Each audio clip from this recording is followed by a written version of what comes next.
Армысыздар, менің есімім Әйгерім Батырхан, каналыма қош келдіңіздер.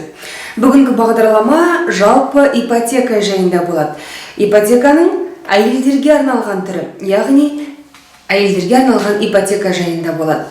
Қараңыздар, тыңдаңыздар, өте қызық болады деген ойдамын.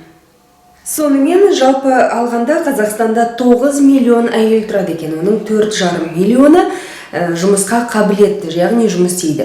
Бірақ та өкінішке орай әйел қауымы еркектерге қарағанда 2-3 есе аз жалақы алады. Сондықтан да тұрғын үй құрылыс жинақ банкі әйелдерге арналған ипотека жобасын іске асырмақшы. Демек, бұл жерде жаңағы әйелдерге басымдық беріледі. Несиенің ең жоғарғы сомасы 30 миллион теңгені құрайды. Демек, 30 миллион теңгеге сіздер жаңадан салынған үйлерді немесе екінші деңгейлі қолданыстағы үйлерден сатып ала аласыздар. 30 миллион теңгеден аспау керек үйдің құны. Оны алу үшін табысы 200 мың теңгеден төмен болса, егерде жаңағы әйелдің 15% мөлшерінде ең төменгі бастапқы жарнаны жинауға тура келеді. 15%-ын төлеу керек болады.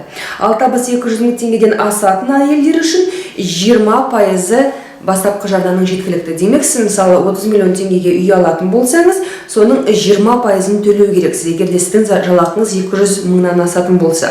Ал егерде 200 мың теңгеден төмен болатын болса, 15%-ын жаңағы үйдің жинау керексіз. Бірақ та өкінішке орай бұл жерде жылдық пайыздық мөлшерлеме жоғары болады, 12% деңгейінде. Егерде сіздер осы тұрғын үй құрылыс жинақ банкімен бірге 50%-ын жаңағы дәл осы ипотека бойынша, әйелдерге арналған ипотека бойынша 50%-ын бірге жинайтын болсаңыздар, сіздерге бар жоғы 3,5-5%-бен берілетін болады үй. Жаңа 30 миллион теңгеге үй алатын болсаңыз, жылдық пайыздық мөлшерлемеңіз бар жоғы 3,5-5%-ды құрайтын болады. Егерде 50%-ын банкпен бірге жинайтын болсаңыздар. Ал егерде жинамай жаңағы 20% немесе 15%-ын салатын болсаңыздар, онда сіздер 12%-дық деңгеймен ала аласыздар ипотеканы. Азия даму банкі қолдап отыр екен. Ол банк 38 миллиард теңге көлемінде қаржыландырып үлгеріпті. Оның алғашқы 7 миллиард теңгесі осы қаңтар айында құйылады деп күтіп отыр екен жалпы банк. Сондықтан да Азия даму банкінің ақшасы болғандықтан оларында шарты бар екен.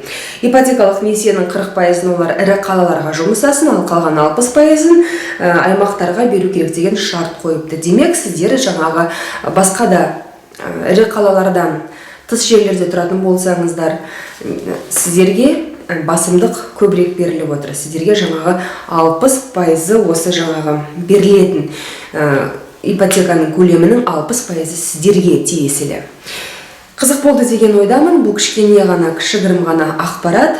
Сіздер сұраған боласыздар, осы әйелдерге арналған ипотека жайында айтып өтіңізші деп. Міне, айттым. Егерде тағы да сұрақтарыңыз болса, қойып отырыңыздар.